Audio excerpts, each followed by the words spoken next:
2017 terminando, 2018 começando e a gente aqui no meio dessa história querendo saber como é que a economia se comportou e vai se comportar. Estamos recebendo aqui o professor Edson Trajano, ele é do NUPES, da Unital, e vai conversar com a gente sobre isso, né? Já que eles pesquisam mês a mês a situação da nossa economia. Tudo bem, professor? Tudo bem, Cataldi? Grande satisfação tê-lo conosco aqui para falar sobre esse assunto que é muito sensível, né? Tivemos um ano aí muito difícil, discussões em torno de reforma trabalhista, em torno de reforma previdenciária que ainda está aí meio capengando, né? E muita gente dizendo que é a única solução, outros achando que vai ficar mais difícil. Eu queria que o senhor avaliasse isso para a gente, nesse balanço de 2017 e perspectiva de 2018. Primeiro, é sempre bom estar aqui no Grupo Novo Tempo, falando mais uma vez contigo, e nossos telespectadores. Na realidade, não foi só 2017 que nós tivemos um ano difícil, né? Pensando lá desde 2013, a coisa não estava muito boa, né? Nós tivemos 2 anos seguidos aí com a forte retração das atividades econômicas, principalmente 15 e 16. Agora podemos dizer que, em relação aos indicadores econômicos, paramos de piorar. Mas o problema é que as reformas propostas pelo governo Temer piorou as condições sociais do país. Ou seja, podemos dizer que o econômico, em termos de indicadores de PIB, emprego, a situação se manteve naquele patamar muito ruim de 2016, mas parou de descer ao fundo do poço, mas as condições sociais, em função da reforma, principalmente a PEC do teto dos gastos públicos, piorou muito. Hoje, por exemplo, assistindo os telejornais, observamos claramente a redução do dinheiro para a saúde. Por exemplo, aqueles que estão fazendo tratamento de câncer, ou na realidade não estão começando ao tratamento do câncer, porque está faltando medicamento na rede. E isso é muito ruim. As pessoas têm que entrar na justiça para começar o tratamento. Ou seja, não só isso, mas na área de educação também tivemos redução de recursos. E toda vez que você tem uma situação mais crítica do setor privado, ou seja, uma redução bastante acentuada do emprego, mais gente migrou para o SUS, aqueles que estudavam na rede privada migraram para o setor público, e qual o resultado? Ocorreu um repasse menor de recursos para os gastos sociais. Aí a situação aumenta a demanda e reduz o dinheiro. Professor, a gente pode achar então que está havendo uma maquiagem na economia? Não, podemos. Eu sempre, nas minhas pesquisas feitas aqui na universidade, eu sempre faço uma distinção entre crescimento econômico e desenvolvimento. Crescimento econômico é quando há uma melhora no indicador do PIB, que é uma conta simples matemática, ou seja, qual era o valor da riqueza produzida no país em um determinado momento, qual é agora. O desenvolvimento econômico é quando esse crescimento econômico é acompanhado pela melhoria na qualidade de vida das pessoas. Mais empregos de boa qualidade, despesas previdenciárias, despesas sociais, saúde, educação e outros indicadores mais. Então, essa é uma situação que o governo brasileiro está adotando uma política muito semelhante àquela dos Estados Unidos. Por exemplo, o governo americano fez uma reforma recentemente tributária, onde você reduz despesas sociais com os mais pobres e reduz carga tributária dos mais ricos. Essa é a linha econômica liberal. E exatamente essa é a linha do governo Temer. Ou seja, você faz reformas, essas reformas implicam numa possível, lá no médio e longo prazo, redução de carga tributária em alguns segmentos, mas, do outro lado da conta, tem que reduzir despesas sociais. Isso ficou muito caracterizado naquela discussão que nós já fizemos aqui em outros momentos, que foi a PEC do teto dos gastos públicos. Ou seja, o governo fez uma medida que foi aprovada pelo Congresso Nacional e nos próximos 20 anos não pode aumentar despesas sociais. E aí qual o resultado? Isso é bom para o mercado. A possibilidade de ganho econômico maior em alguns segmentos de atividade econômica, sobretudo o sistema financeiro, mas até em alguns setores produtivos. Mas esse crescimento é acompanhado por uma forte concentração de renda.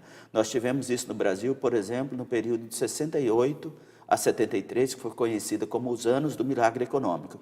Lá a economia cresceu até 20%, mas esse crescimento foi acompanhado por uma forte concentração de renda. O pior é que agora nós não conseguimos esse patamar de crescimento econômico e, mesmo diante desse quadro, há uma redução das despesas sociais. Ou seja, todo o discurso governamental hoje vem na linha: a inflação caiu, as taxas de juros estão reduzindo e a economia parou de piorar. Só que se você for ver do outro lado da questão, a situação social do país está piorando e continua piorando cada vez mais. Pega os indicadores de saúde, não tem recurso para investimento e a situação no médio e longo prazo piora. Na área de educação, por exemplo, trabalho na universidade, nós tínhamos um programa de incentivo à docência. Agora o governo está propondo, quer cortar esse programa. Ou seja, você piora muito a qualidade da formação de professores. É o tal do PIBID, né? PIBID. Tem até um movimento nacional para manter esse programa, porque o que acontece? Hoje, na área de docência, como qualquer outra área, está difícil, mas principalmente docência para o ensino fundamental. E aí, esse PIBID dá uma força maior, ou seja, paga uma bolsa de estudo para um grupo de alunos da licenciatura que fazem trabalho direto nas escolas públicas. É realmente uma perda significativa.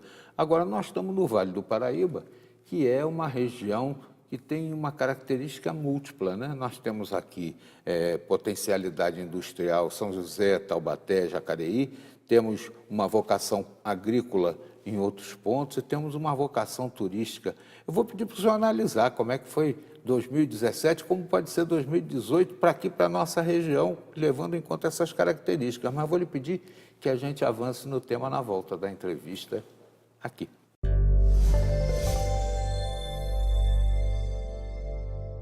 Hoje nós estamos aqui avaliando 2017, perspectivas para 2018, estamos recebendo o professor Edson Trajano, ele é do NUPES, lá da Unital, Taubaté, pesquisas permanentes a respeito da nossa economia, e deixamos no ar aqui a discussão sobre o efeito das medidas econômicas aqui na nossa região, né, que é uma região múltipla. Temos a economia industrial, potencialmente São José dos Campos, Taubaté, Jacareí, temos a economia agrícola, né, e temos aí também a questão turística fortalecida pelo mar e pela serra. O que cresceu, o que diminuiu, o que a gente pode esperar de 2018 para o Vale do Paraíba, professor, levando em conta essas características? Nós temos que pensar sempre os resultados econômicos do Vale do Paraíba acabam reproduzindo aquilo que está acontecendo no âmbito nacional. É claro que quando nós tivemos a crise... É um pequeno laboratório nacional aqui, o nosso Vale, então. O legal é que no Vale tem tudo o que acontece no Brasil, passa por aqui, nos vários setores de atividade. Mas nós sofremos muito, principalmente em 2015 e 2016, em função do setor industrial.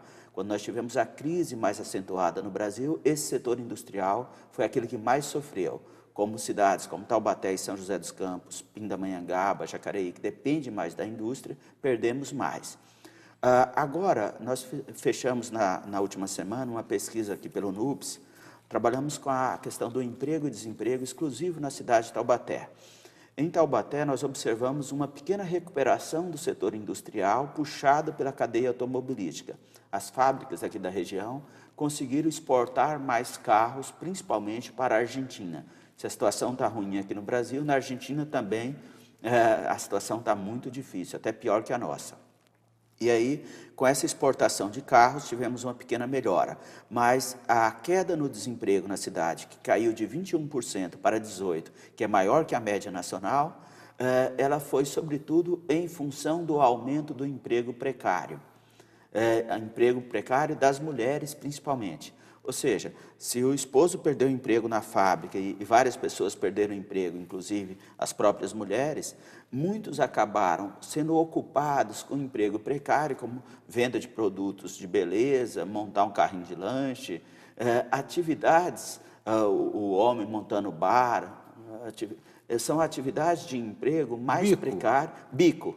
Ou seja, quando fazemos a pesquisa de emprego, uma das perguntas que nós fazemos sempre é: teve alguma atividade remunerada? Teve. Só que atividades remuneradas mais precárias, que é o fazer o bico. Na construção civil, por exemplo, muitos bicos, os trabalhadores perderam emprego nas grandes construtoras, mas vão sobrevivendo de alguma maneira, trabalhando lá um dia ou outro por semana. Até como temporário, agora vai entrar na moda essa reforma trabalhista, vai ter o temporário, né? E a reforma trabalhista vai piorar muito isso, já está piorando muito isso, ou seja, permitindo que você tenha mais contratos temporários. Esses contratos temporários são contratos que não dão a garantia de retomada lá para frente. Qual é a preocupação? E perda de receita para a Previdência também. Sim, mas a preocupação maior desses empregos temporários é que a família não tem a garantia de uma estabilidade econômica maior. Então, ela não vai poder fazer compras financiadas no médio e longo prazo, até porque as taxas de juros reais continuam altas. Em relação à Previdência, que é uma grande preocupação, está sendo discutido principalmente no Congresso Nacional, que a reforma previdenciária é essencial. Sem a reforma, a inflação volta, o PIB não cresce. Mas o problema é que a reforma previdenciária, já começamos a perder, e todos nós somos favoráveis às reformas que é necessário, um aumento da expectativa de vida, mas nós começamos a perder muito com a reforma trabalhista. Por quê? Na reforma trabalhista, nós reduzimos a arrecadação previdenciária e vamos reduzir mais ainda ao longo dos anos. Qual o resultado disso? Se cai a receita da Previdência, não há dúvida que é necessário reduzir despesas. Mas de quem vamos reduzir essas despesas? Então, o problema é que o custo é bastante elevado para a sociedade da reforma previdenciária no país. É necessário, sim, reformas, mas também é necessário rever aquele direito já do passado. Eu vou citar até o meu caso, por exemplo, eu contribuo para a Previdência já há 27 anos, mas eu não tenho 50 anos ainda. Ou seja, falar que é necessário fazer uma Previdência privada, se fosse na época que eu comecei a contribuição para a Previdência, eu poderia ter feito uma Previdência privada. Agora, mudar a regra no jogo, já depois de tanto tempo de contribuição, é muito difícil nessa história. Verdade. Então, ou seja, mudar da agora para frente até que vai. Agora, o difícil é esse pedágio. Como vai mudar a regra do jogo? O atual ministro da Fazenda, ele usa uma frase sempre, o Henrique Meirelles, bom, o que eu tinha era expectativa de direito e não direito para adquirido. E é verdade. Esse é o problema. Então, a questão da expectativa do direito, eu tenho que refazer o meu planejamento de aposentadoria em função dessa expectativa de direito. E será que, de fato, nós vamos conseguir resolver o problema daqueles que devem à Previdência contribuir?